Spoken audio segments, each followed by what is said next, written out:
ముద్దొస్తున్నాను కదూ. రేపు నా పెళ్ళంట నాన్న చెప్పారు, ఎవ్వరికీ చెప్పొద్దన్నారు. ఎందుకో మొన్నటి వరకు నా చేతిలో పెట్టిన నాన్న నిన్న ఈ పట్టు చీర చేతిలో పెట్టాడు. అబ్బా ఎంత బాగుందో కదా ఈ చీర. ఈ చీర బరువుతో పాటు నా పుస్తకాల బరువు నేను మొయ్యగలనా? అందుకే మా నాన్న తీసి దాచేశాడు. మరి నా చదువుతానని మా టీచర్ నన్ను ఎంతగానో పొగుడతారు.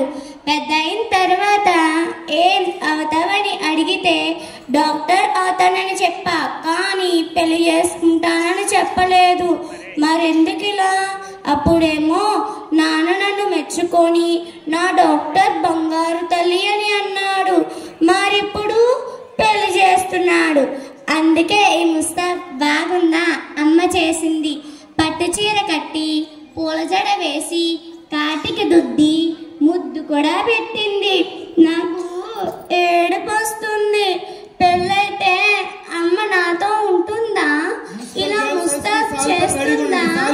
ముద్దు పెడుతుందా? అరుగో బావలు మరదళ్ళు, అక్కలు చెల్లెళ్ళు, పిన్నెలు బాబాయిలు ఇలా అటు ఇటు తిరుగుతూ ఆనందంగా ఉన్నారు. నానమ్మ తాతయ్య పెద్దమ్మ పెదనాన్న అందరూ సరదాగానే ఉన్నారు.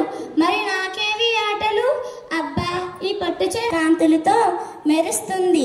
ఇల్లంతా నిండుగా జనం చుట్టాలతో సందడిగా ఉంది. ఎంతో ఇష్టమైన కూరల వాసన నాకు గుమగుమలాడుతుంది. ఆ వాసనలతో నా నోరు ఊరిపోతుంది.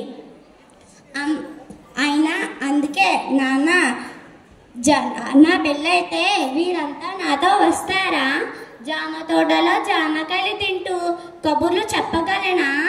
అమ్మా నా కాళ్ళకి ముళ్ళు గుచ్చుకుంటే నువ్వు నాన్న పరిగెత్తుకుంటూ వచ్చి కంగారు పడుతూ నా కాళ్ళకి మందు రాసి కట్టేవారు.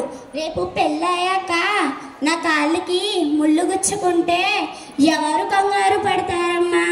అమ్మా నువ్వు కొడితే నేను నాన్నకి చెప్పేదాన్ని, నాన్న కొడితే నేను నీకు చెప్పేదాన్ని. రేపు పెళ్ళయ్యాక అత్తయ్య కొడితే ఎవరికి చెప్పనమ్మా? అయినా నేను అత్తయ్యని 2 లేదా 3 సార్లే చూశాను. వంట బాగా రాదని కొడతారా అమ్మా? పెళ్లి కూతురు అంటే చాలా చెప్పాలని ఆశపడుతుంది.